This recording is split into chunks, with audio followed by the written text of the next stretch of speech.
En todo el mundo continúan homenajes al líder histórico de la revolución Fidel Castro Ruz en su centenario.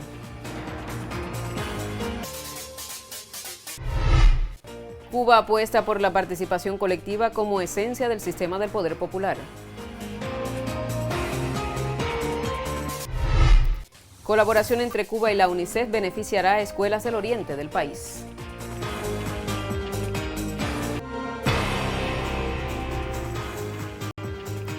Desde La Habana reciba nuestros saludos. Soy Evelyn Delgado y ya le presento las principales noticias de la jornada.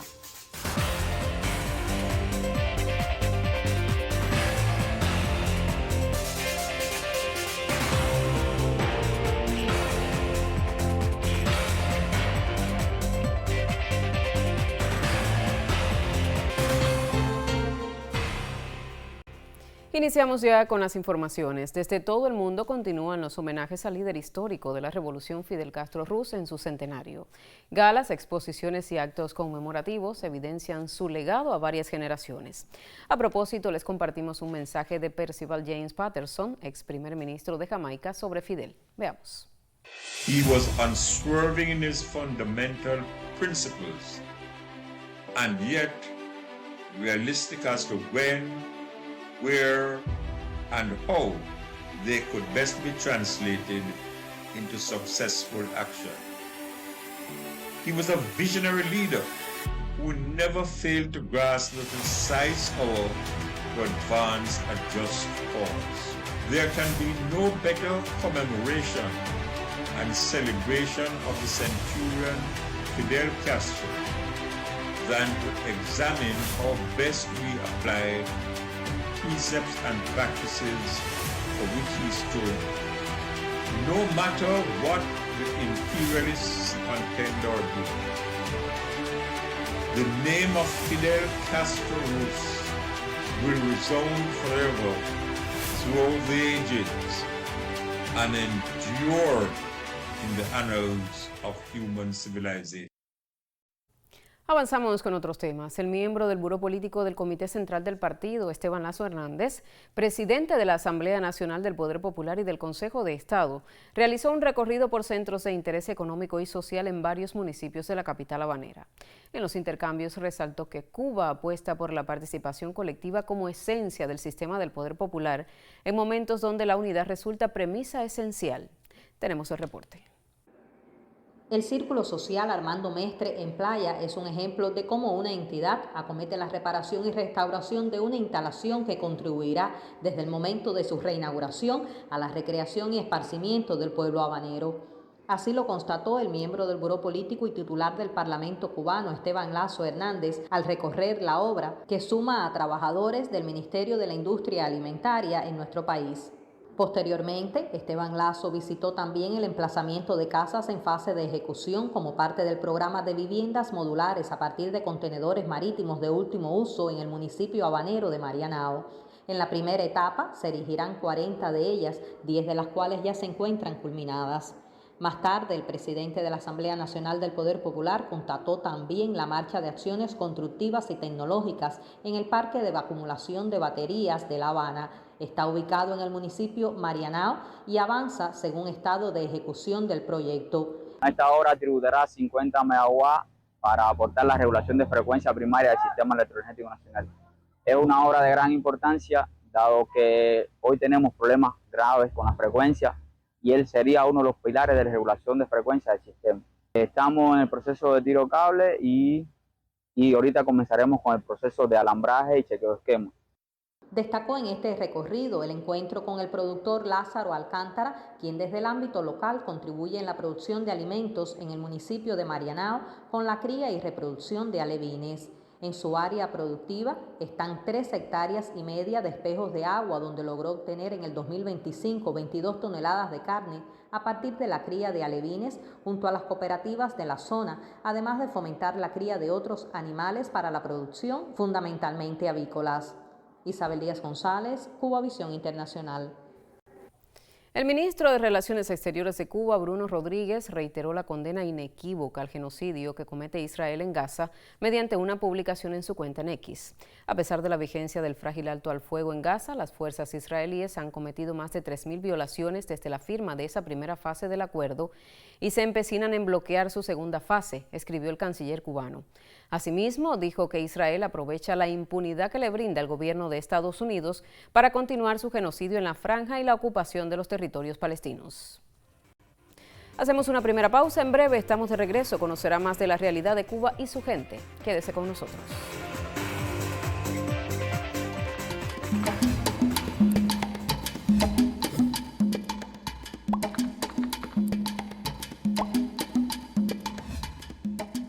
Nuestro gobierno trabaja y trabajará sin descanso, unido a nuestro pueblo, en función de estabilizar y recuperar el crecimiento de la economía a pesar del impacto destructivo y asfixiante del bloqueo.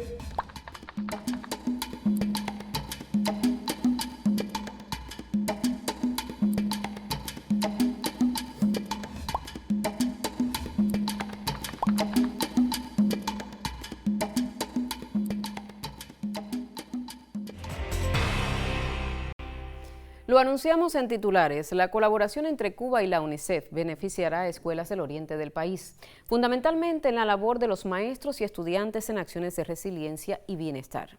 Así se evidenció en un taller de capacitación para consolidar instituciones educativas respaldadas por esta Organización de las Naciones Unidas. Tenemos el reporte desde la provincia de Granma.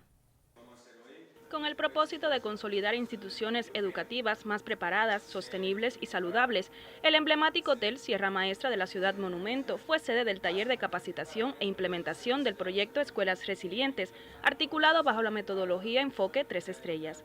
La iniciativa, respaldada por el Fondo de las Naciones Unidas para la Infancia, en alianza con el Gobierno de Japón y el Ministerio de Educación en Cuba, centra sus acciones en elevar la calidad de vida y bienestar del sector estudiantil en el oriente del país. El proyecto es para mejorar los servicios de agua, saneamiento e higiene en escuelas, ¿ya? Tenemos este proyecto en la provincia de Santiago, en la provincia de Holguín y en la provincia de Guantánamo. Entonces nosotros en ese momento estamos haciendo un primer proceso que es de diagnóstico, evaluación de las escuelas junto con el Ministerio de Educación, con el Instituto de Recursos Hídricos y con los colegas de la dirección provinciales, para entender cuál es la situación real de las escuelas en este momento que necesitan dentro de la parte de agua, la parte de saneamiento y la parte de higiene. O sea, vamos a hacer un estudio, entender el funcionamiento de los baños, si el agua llega, si el agua tiene buena calidad, si tiene cisternas y todos los otros elementos que hacen servicio de agua en las escuelas. Y después de este proceso de evaluación, ahí sí vamos a empezar la implementación y definir soluciones para mejoría de los servicios en las escuelas. Junto con los directores de las escuelas definimos cuáles son las soluciones y durante todo este año y el próximo año vamos a estar haciendo acciones para mejorar estos servicios.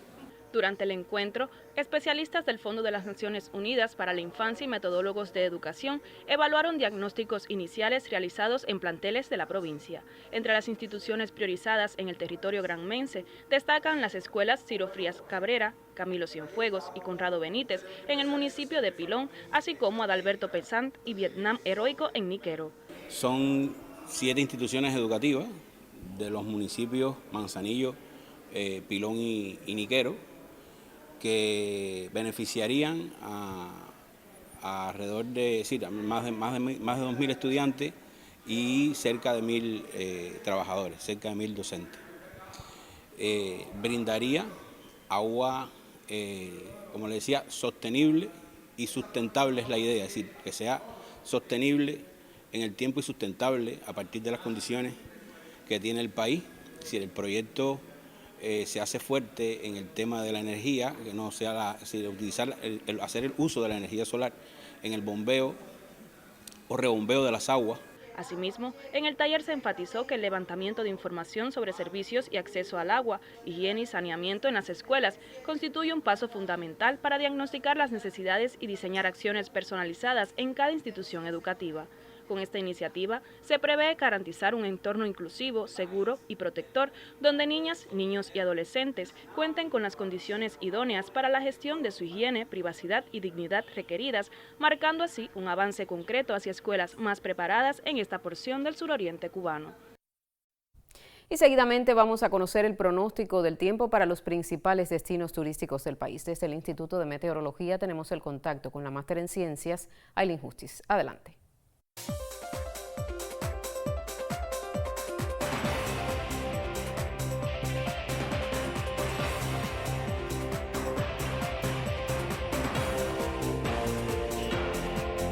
Muchísimas gracias, qué gusto iniciar la semana y saludar a todos los que están en sintonía con nuestra emisión en una jornada donde las condiciones del tiempo mostrarán poca variación sobre el territorio cubano y mares adyacentes. Está la marcada influencia de las altas presiones con una masa de aire algo más seca que ha estado limitando las lluvias durante las últimas jornadas. A eso se le une también que estamos en pleno verano y es normal que por las tardes puntualmente se incentiven áreas de chubascos y tormentas eléctricas en algunas localidades. Eso podrá estar ocurriendo también en las próximas horas, al menos en las primeras horas del día en los principales destinos turísticos de Occidente. Poca nubosidad, sol y algunas nubes por la tarde, nublándose puntualmente pero con pocas precipitaciones. Asimismo, en la parte central también será una jornada de muy poca nubosidad y cielo despejado en sus principales destinos turísticos. Por la tarde, sol, algunas nubes, pudiera incrementarse la nubosidad en el caso de Trinidad. Serán escasas las lluvias y temperaturas también elevadas de 32 y 34 grados Celsius. Mientras tanto, en Oriente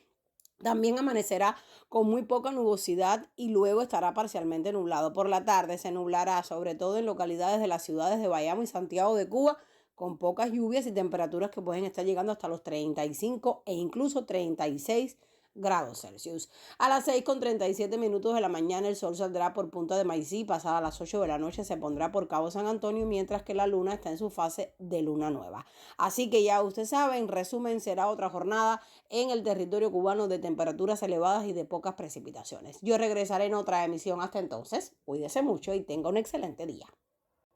Gracias, Ailín. Durante su visita a La Habana, una delegación de la Cámara Cívica Rusa donó ayuda solidaria a Cuba para apoyar a la población del país. Según la nota que tomó como fuente a la Cámara Cívica Rusa, la delegación de la nación eslava donó alimentos, dulces, linternas portátiles, memorias USB y botiquines de primeros auxilios para las familias que sufren una crisis energética debido a las acciones de Washington en un despiadado cerco económico. La ceremonia de donación tuvo lugar durante una reunión con la directiva del Instituto Cubano de Amistad entre los Pueblos en el marco de los eventos conmemorativos del centenario de Fidel Castro. La primera vicepresidenta del Instituto Cubano de Amistad con los Pueblos, Noemí Rabasa, expresó su gratitud a Rusia por su ayuda en un momento en que los cubanos carecen de productos básicos como medicinas, combustible y alimentos. Y llega el momento en esta emisión de conocer lo que acontece en el mundo de los deportes con Rodolfo Durán, que está listo ya para informarnos y como siempre es un gusto saludarte. Adelante.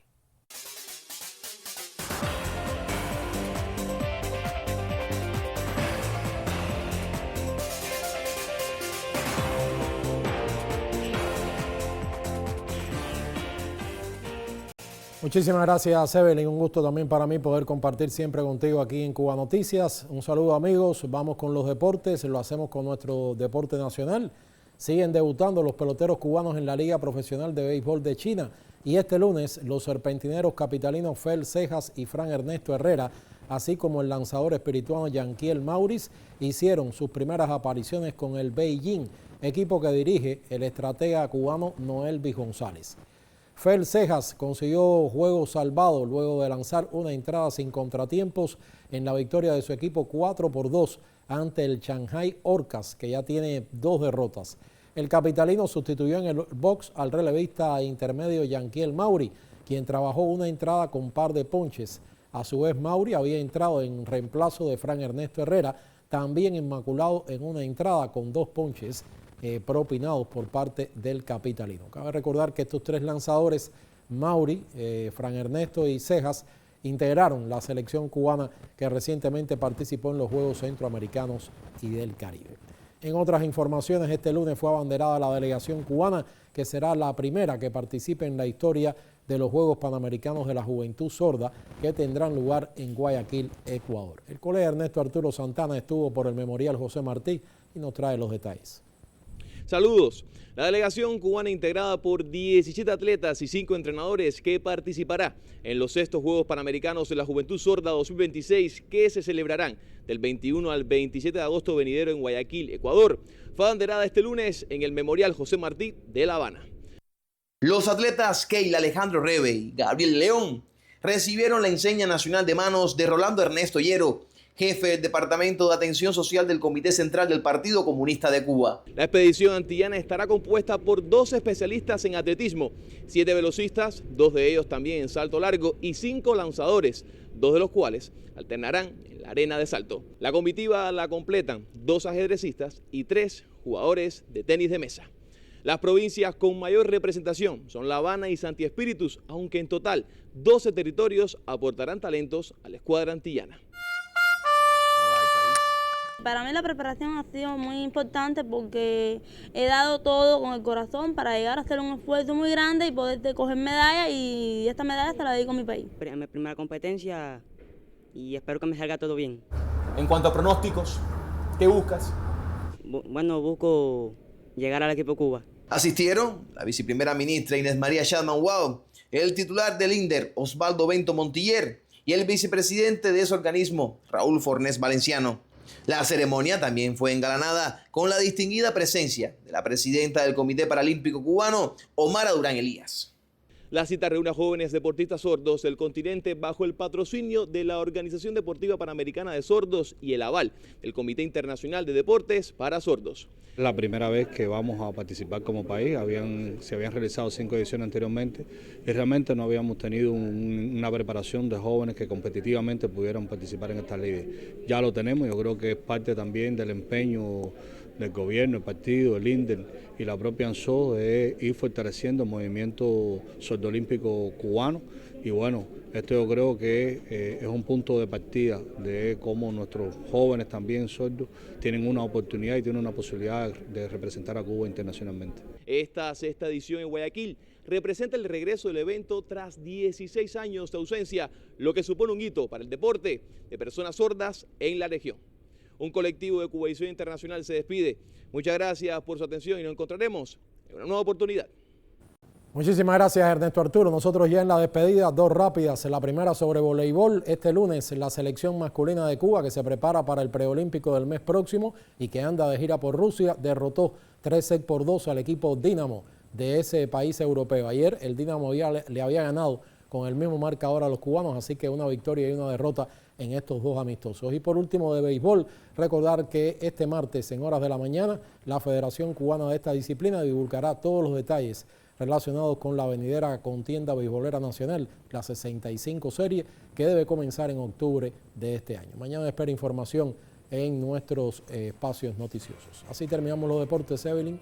Gracias. Gracias a ti, Durán. Hacemos una segunda pausa y en breve estamos de regreso con informaciones culturales. Mantenga la sintonía.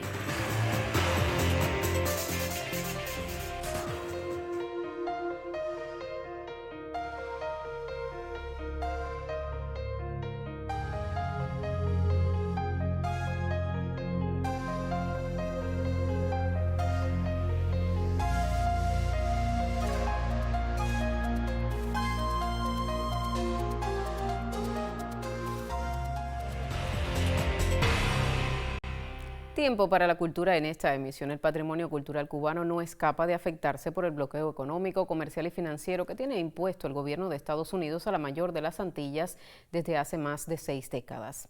Al tema nos acerca la periodista Claudia Odet en el siguiente material.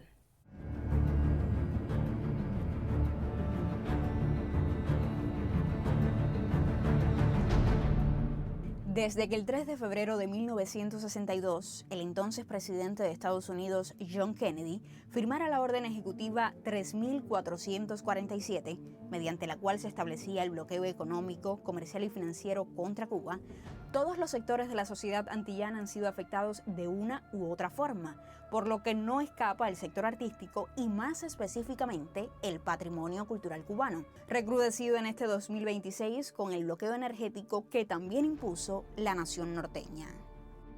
porque afecta desde la propia movilidad para que los especialistas, los trabajadores lleguen a cada una de nuestras instituciones y puedan dar lo mejor de sí para exponer y dar el patrimonio a toda la población cubana, pero al mismo tiempo para que esos especialistas puedan investigar, puedan lograr conocer mucho más profunda la colección que tienen en sus museos, y por lo tanto es muy difícil llegarle a toda la información porque está muy dispersa y se nos hace difícil la movilidad. Pero al mismo tiempo nosotros contamos con más de 11 millones de piezas patrimoniales en nuestros museos, y ese patrimonio necesita conservación, no solo conservación preventiva, sino conservación con instrumentos, con líquidos, con elementos que puedan de verdad proteger ese patrimonio, y al mismo tiempo hay parte de ese patrimonio que necesita restauración. Un ejemplo concreto de cómo afecta específicamente a los museos el bloqueo económico, comercial y financiero que tiene impuesto el gobierno de Estados Unidos contra Cuba, y ahora más reciente, el cerco energético, es la situación que se vive actualmente en el Museo Nacional de Artes Decorativas.